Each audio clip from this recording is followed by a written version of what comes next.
Governors of Ondo, Delta, Cross River, Enugu, Benue and Akwa Ibom states have criticized President Buhari for his comments on grazing routes across the country. Bayelsa State Governor Doye Diri is one of those raising his voice. He insists that there are no grazing routes in Bayelsa and the law criminalizing open grazing is still in force in the state. Oviateme George reports. A herd of cattle strays on the road and gets involved in an accident, leaving the driver seriously injured in Yenagoa.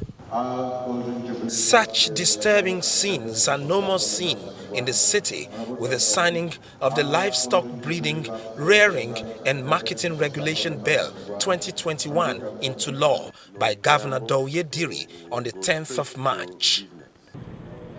Barely 3 months after, the governor restates the ban on open grazing. Traditionally, occupationally, culturally, a fishing people. The issue of cattle grazing routes is very strange to us in this part of Nigeria. And even when they started bringing cattle, they were bringing it for sale, not to come and graze. Governor Diri makes an unequivocal statement on cattle grazing routes. Maybe they have cattle grazing routes in the north. But here in Bayelsa, we do not have cattle grazing routes. Our people are hunters before now and fishermen. And so I do not believe that that applies to us. In the federation, each of the federating units will maintain their autonomy to a certain degree. And that's the beauty of a federal system of government.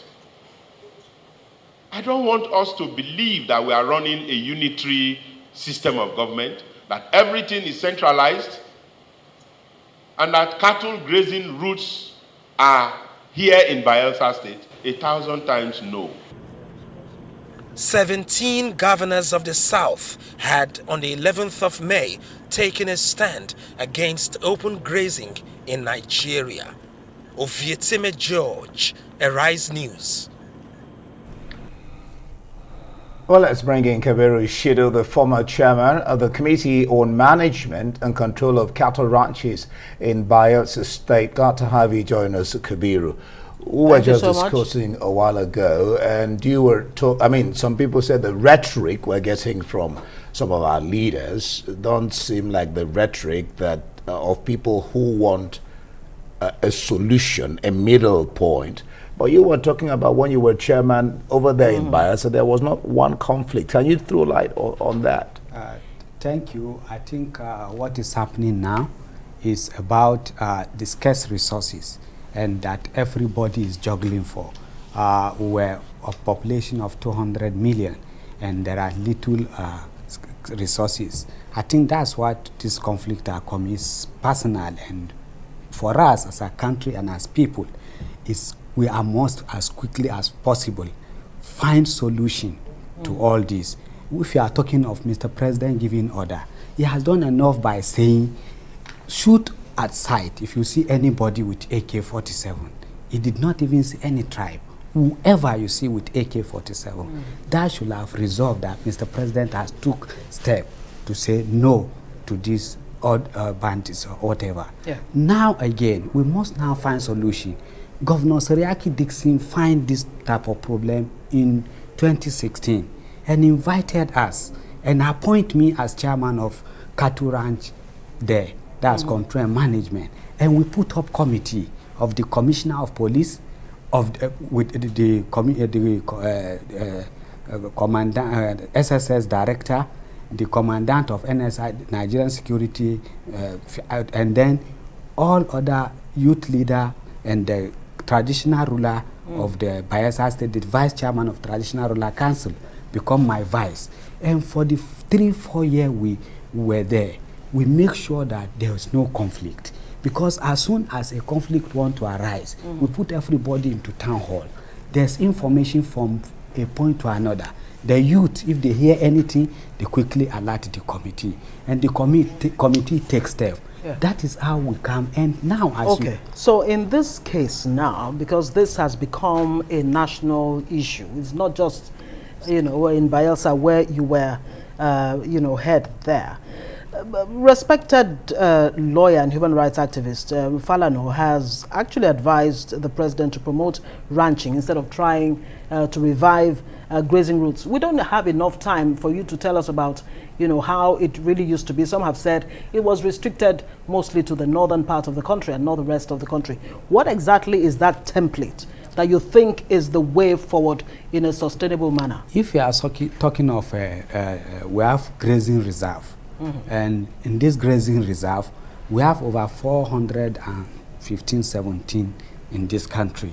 But I believe about 20 or 45 are inactive. And if it is this grazing reserve are brought up by the colonial rulers in the 50s and 40s.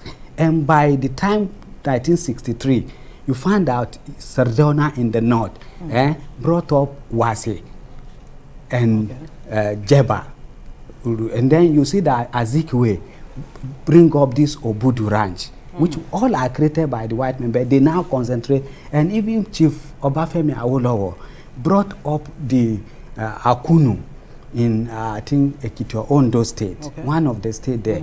That is to tell you this is what we inherited from our colonial master, and our first generational leaders accepted it and even improved it. At a time in Wase, you almost have about 1 million cattle. All right, because so of if we look at what the advantage I would derive, let's assume now it's just like you are telling somebody during winter or during summer that you should not leave. They come to Africa for summer holiday and go. And so also when migration, when during the rain season, they have to leave the south back to the north.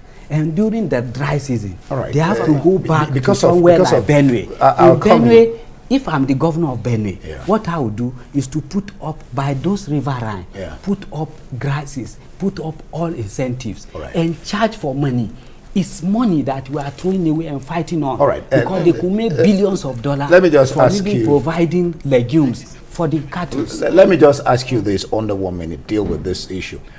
I mean, like we've been talking about, it's about solution. It's about solving the problem. That should be the rhetoric. That should be the paradigm.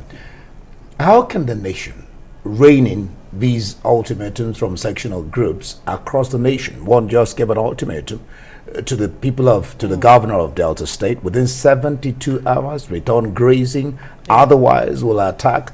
How can one rein in these comments from these sectional groups? Is to find, you know, that's why I start by saying is the struggle for scarce resources.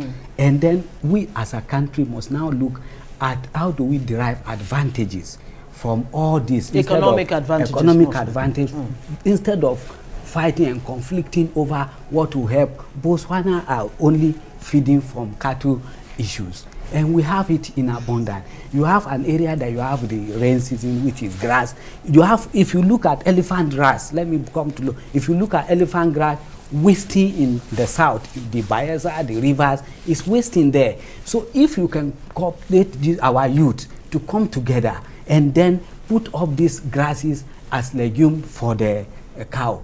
By the time they got there, do you know, if you are able to gather, let's assume 1,000 cow, and you are charging them per month 2,000 tons, 1,000 head, you are making a good money out of it. A country or a state can be making 20, 50, 100, in fact, a billion. Depends on how you handle it. And you know, if you put this thing that we are conflicting upon and forget about sentiment or something, is something that will derive fund for our state. Our state needs to start looking inwards. And the only way to look inward is agriculture. And in this agriculture, this livestock is one of the best way. Why do white men call cow cash cow? Everything in it. Do we need to be importing fertilizer if I'm a state governor? It's a matter of gathering this cow, gathering my youth, giving them legume, taking their manual, and making fertilizer factory within my state. And then there are a lot you can derive from it. Do you know if you put up a slaughter and you said they should be paying per head 1,000 to slaughter this thing?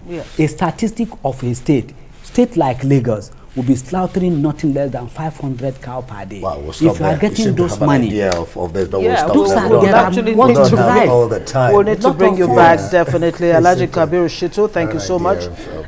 Chairman, Committee on Management and Control of Cattle Ranches in Bayelsa State. We'll hope to see you soon.